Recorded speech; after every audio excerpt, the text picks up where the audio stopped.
Okay, we are on the last three words of Samach Aleph Amid Beis, so Samach Beis Amid Aleph, Amr of Nachman. So today's daf is very easy, very pleasant. I just want to clarify one point. There are 24 non-kosher birds. Of those 24 non-kosher birds, we said yesterday that there are 4 simane kashrus of birds. The gizzards peeled, ability to peel, having a crop, not being dirus, and having an extra finger. Those are the 4 simane kashrus. We said yesterday, as long as you have one, you're kosher. However, so if you stop right there, you'd say, okay, so a random bird comes in front of you, check for one of the simane kashrus, you're good to go. It's not so simple. The reason why you need a mesorah by birds is because there are 24 non-kosher birds. 2 of those non-kosher birds are called the peres and azniah. They have one of the simane kashrus, and they're still non-kosher. They're the exception. So if you have a bird that comes to you, here's the rule. If you find a siman kashrus, you could eat it, as long as you know it's not a peres and an azniah. That's why you need a mesorah. You need a mesorah because you have to rule out it being a peres and azniah. And let's say you have 2 simane kashrus. You're like, great, 2 is even amazing. But there's an orev. Now we translate orev as a raven, but that doesn't necessarily mean that it's a raven.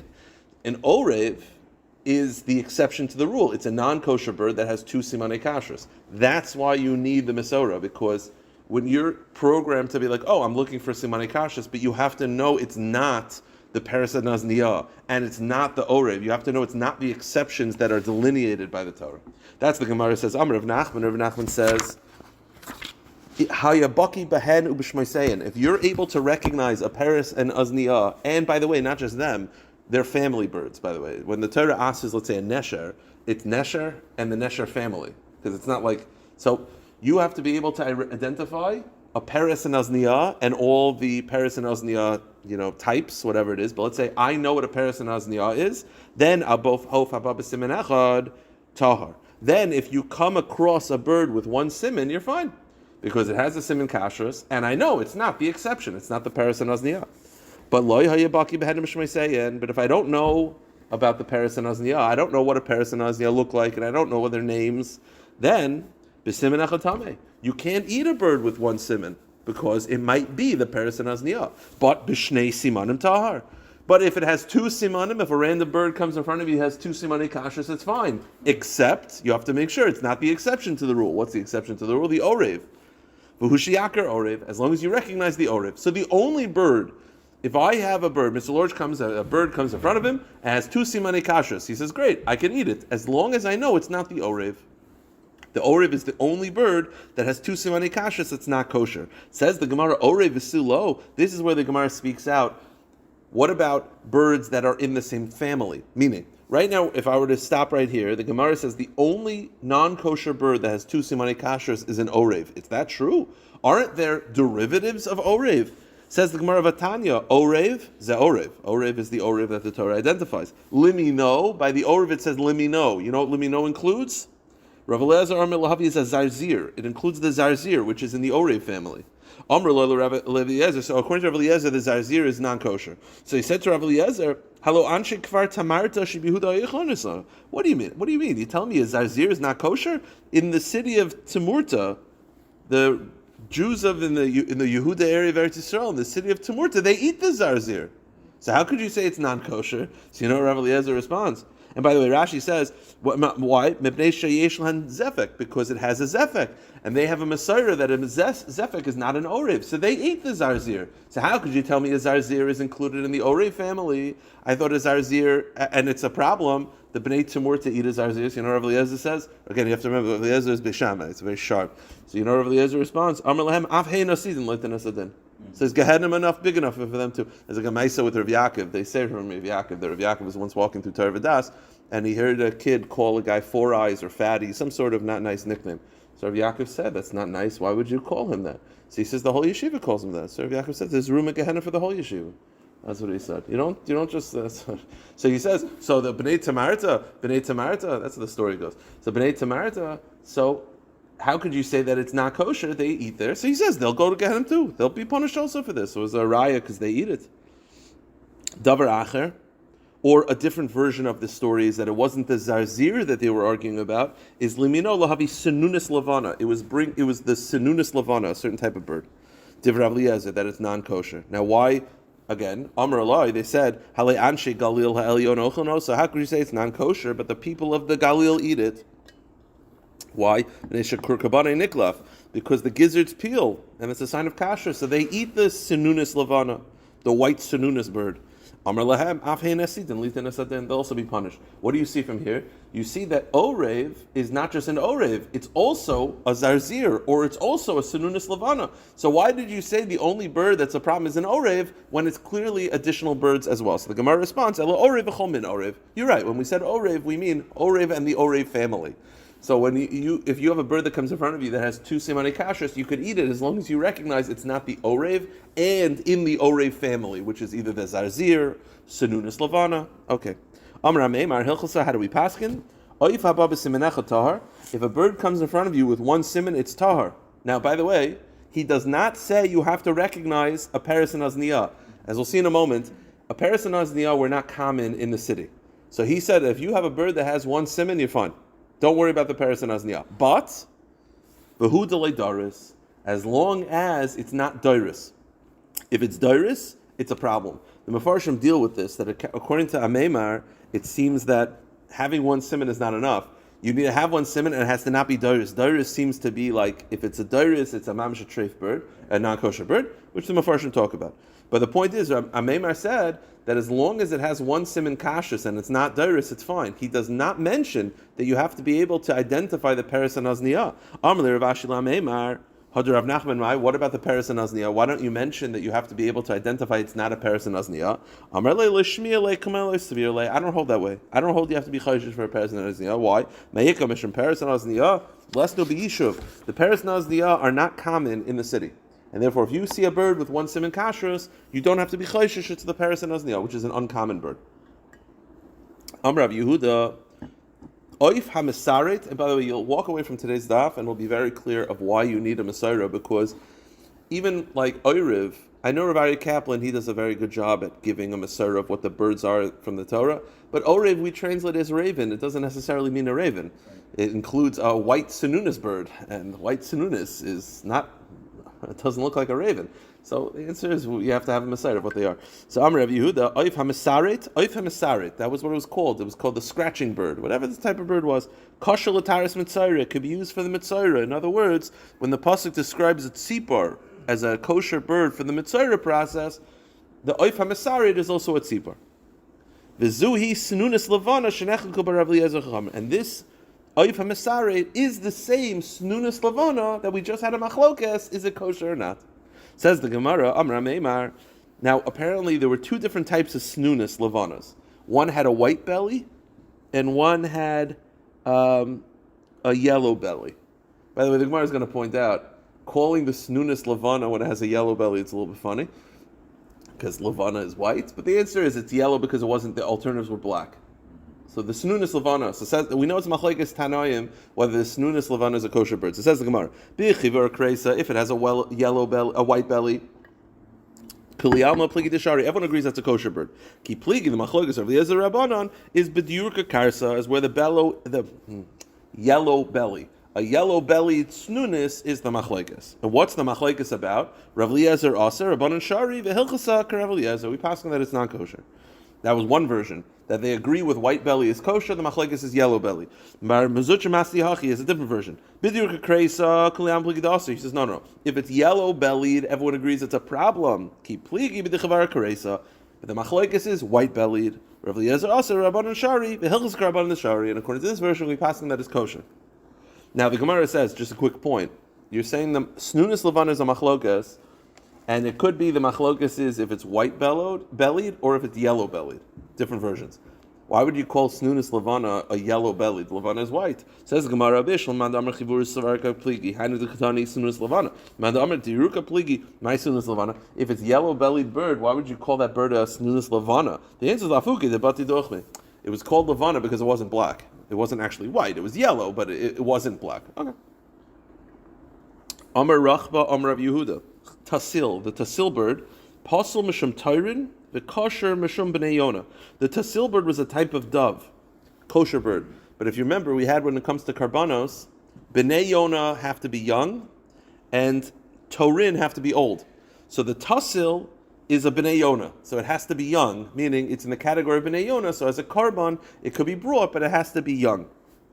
Atzipi v'torin shel rachba, the daitzipi and the torin shel rachba, different types of birds, are the opposite. Kshem b'torin, psul mishum Bnei Yonah. Those are in the torin family, so they have to be older. Older than a year.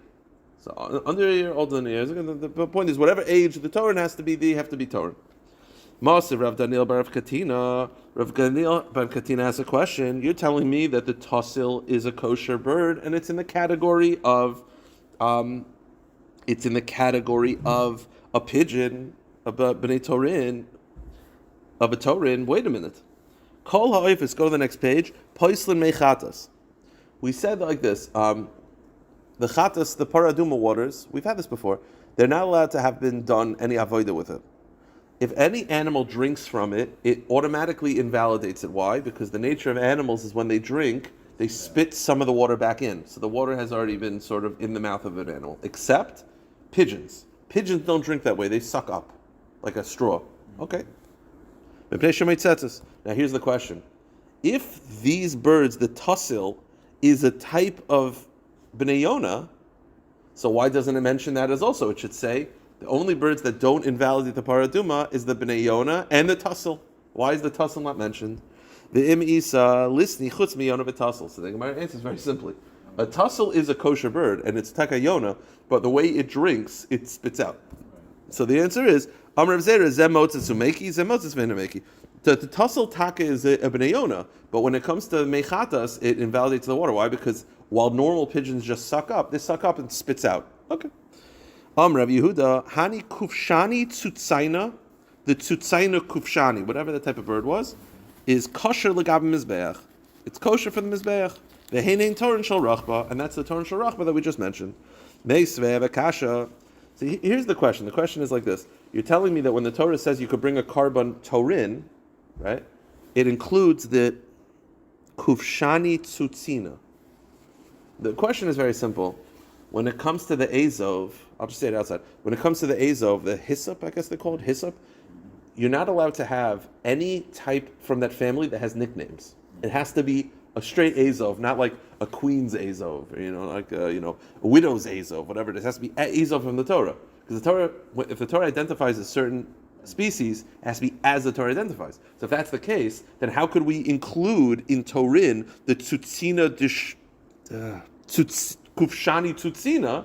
It should be, if it says Torin, that means it has to be Torin, not the Tzutzina Kufshani version of Torin. In other words, why is it by the Azov we say it has to be called an Azov, and if it's not called an Azov, it's out, but by Torin, even though the Torah calls it a Torin, we're including the Tzutzina Kufshani version.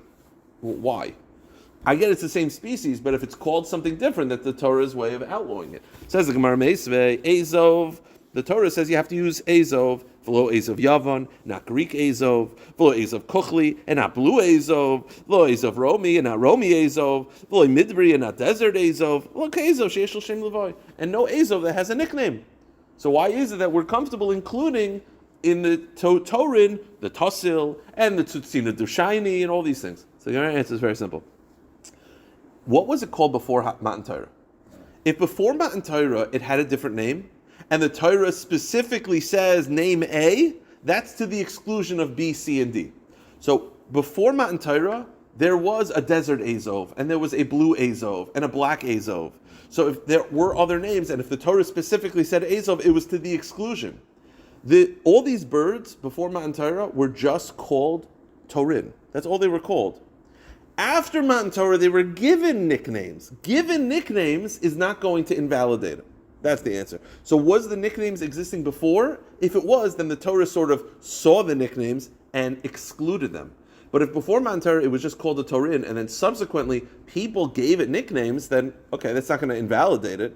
So before Matan Torah it was called the Torin. That's what it was called. After Matan Torah, people started calling it the Tzutzin, the Shaini, and the Tassel. That won't invalidate it. Says Gemara Amar Abaya, Kol Shenishana Shemay Kohen Matan Torah, it could be the Torah love Yesh Lo Shem Lovei Pasel. Vani Lo Nishana Shemay Kohen Matan Torah. Okay. Rava Amar, a different answer. Hani kuvshani tzatzayna b'asrayu stama karlu. Rava says very simple. We call it, while you're calling the kuvshani tzatzayni, in that area, kuvshani tzatzayni, they're called Torin. So it's only a nickname because you're not in that city. But in that city, they just call it straight Torin. Rav Yehuda, Hani karzi de bechilfi. The grasshoppers that are found in bechilfi are shari, are allowed. They're a kosher species. Udebe kravi asiri, but if they're found in cabbage patches, they're asr. Ravina, umalkalai mishum sheretz oif. Ravina says you're going to get lashes for it, for sheretz oif. They're non-kosher species, and you're going to get lashes. Rav Yehuda, tsurada. Okay, basically, from here until the end of the daf, very simple, listing different species of birds. Tsurada shari. The tsurada is allowed. Burada asr. So with a tzadi is kosher. With a beis is asr. And the way to remember it is bar minei. Bar minei means except for this, but bar, beis reish, the burada is minei. But like except for this, meaning don't eat that. The bar is asr. Marda sveika. The marda bird is a suffix whether it's kosher. What's the suffix about? This is very interesting. The suffix is so what's the suffix of marda? The Gemara is going to get to in a second. There are 8 species of birds that are a suffix whether they're kosher. What are those 8 species? The chayva, the chayga, the soiga, the harnuga, the tushlami, the marda, the kuchlilna, the barnafcha. Those are all species of suffix whether they're kosher. My sveikusa, what's the suffix? What's the shaila? The shaila is like this. One of the signs of Simanei Kashrus is that the gizzards, the kurkaban, is able to be peeled. Apparently, non-kosher birds, you can't peel it at all. Kosher birds, you could peel it with your finger. These birds, you could peel it with a knife. So, the question is that considered a Siman Kashrus? Oif is Tarim kurkaban niklav. Tmein ain't kurkaban niklav. Hani kurkaban niklav b'sakina. They're able to be peeled with a knife, so it's a shayla whether that's a Siman Kashrus.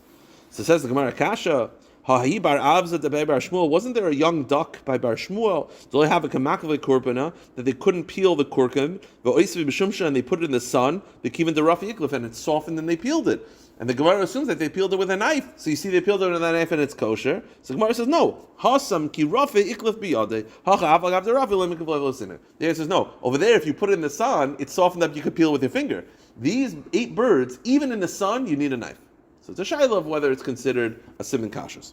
Rabbi, Tarnagula de Agma, the Tarnagula Agma, the swamp chicken. Chad Meshmanis Fekasu, it's a suffix whether it's kosher. Vahainu Mardu, and that's called Mardu of the list that we just had.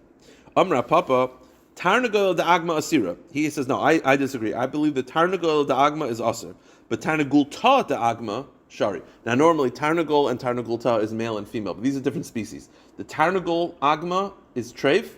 The Tarnagulta Agma is kosher. And the way to remember it, Amoni velo Amonis. Right? Amoni, male, Aser, female, mutter. So Tarnagul, Tarnagulta. Okay. Different species, but that's the mnemonic device to remember. Darish Meremar, Tarnagulta de Agma Asira, Chazia de Darsa Vachel. He says, I know that it's a Tarnagulta is Aser. I'll tell you why. You said it's kosher. It's not kosher because I've seen it be Daris. Out. Vahainu Gerusa, and this is the Gerusa that we listed before as being a non-kosher species. Amarav, Shvur Adarpatana Shari. The Shvur Adarpata is allowed, but Perud Andarpata Aser. So the Shavur is allowed, the Peruz is not allowed. Besimnach Peruz Rishi. Peruz was a Russia. Apparently, in the times of the Gemara, there was a well-known Russia whose name was Peruz. So the way to remember that the Peiros bird is Aser because the Peiros guy who was like, he was like a big mobster at the time in the times of Chazal. Amrav Huna, Bunya Shari, Parva Aser. V'simnach Parva Amgusha. Parva was a sorcerer. He actually donated, when he was Chayzer B'tshuva, he donated a room in the Beis HaMikdash that was called the Sorcerer Room. Parva after him, which is a Pella, but not for now. But the point is, the way to remember that the Parv is Aser is because when he was a sorcerer at the time, that was his nickname. Amrav Papa, Mardu Zagid Va'achel Shari.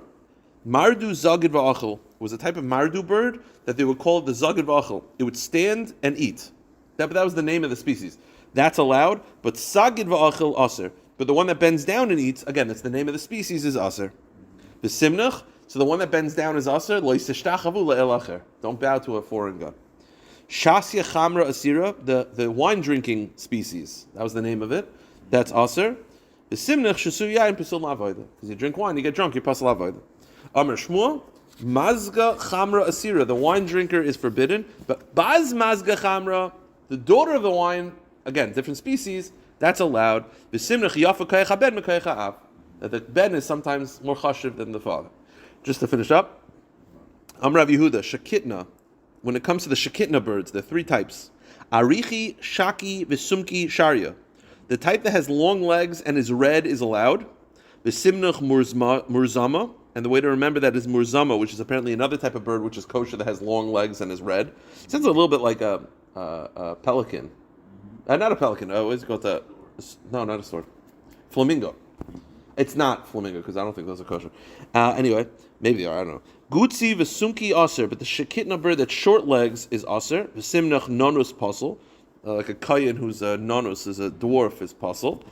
That's the way to remember it. Arichi shaki v'yoruki asiri, the type of shekitna that has long legs and is yellow is also aser. V'simnach yorukin psulim, and the way to remember it is that if the innards turn green from smoke inhalation, they become treif. So green aser. I will stop it. It's just a daf of.